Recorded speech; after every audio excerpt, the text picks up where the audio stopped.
കിട്ടിയ അതേ പണി തന്നെ ഈ ഒരു ടൊവിനോ തോമസ് ചിത്രത്തിന് കിട്ടുകയാണ്.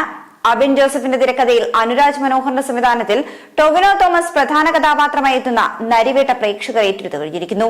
ഇതിനിടെ ഇപ്പോഴിതാ പ്രേക്ഷകരുടെ സ്വീകരണത്തിനിടെ ചിത്രത്തിന് കത്തിവെക്കാൻ ഒരുങ്ങുന്നു. ചിത്രം ഇപ്പോൾ റീസെൻസറിംഗിലേക്ക് കടന്നിരിക്കുകയാണ്.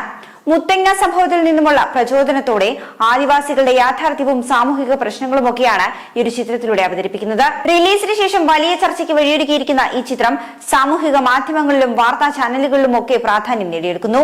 ഇപ്പോൾ രാഷ്ട്രീയ ഇടപെടൽ ഉണ്ടോ ഈ ഒരു റീസെൻസറിംഗിന് പിന്നിലെന്ന ചോദ്യമാണ് ഉയർന്നു വരുന്നത്. ഈ സിനിമയിൽ പോലീസ്, രാഷ്ട്രീയ നേതാക്കൾ എന്നിവരുടെ പങ്ക് വ്യക്തമാക്കുമ്പോൾ അസ്വസ്ഥമാകുന്നത് ആർക്കാണെന്നും ചർച്ചയാകുന്നുണ്ട്. സുരാജ് വെഞ്ഞാറമൂടും പ്രശസ്ത തമിഴ് സംവിധായകനും നടനുമായ ചേരനും ചിത്രത്തിൽ നിർണായക കഥാപാത്രങ്ങളെ അവതരിപ്പിക്കുന്നു. കേന്ദ്ര കഥാപാത്രങ്ങളായി പ്രിയമദ കൃഷ്ണൻ, ആര്യ സലീം, റിനി ഉദയകുമാറും വേഷമിടുന്നുണ്ട്. ചിത്രത്തിന്റെ പ്രദർശനത്തിന് ശക്തമായ പ്രതികരണവും മികച്ച കളക്ഷനുമാണ് ലഭിച്ചിരിക്കുന്നതും.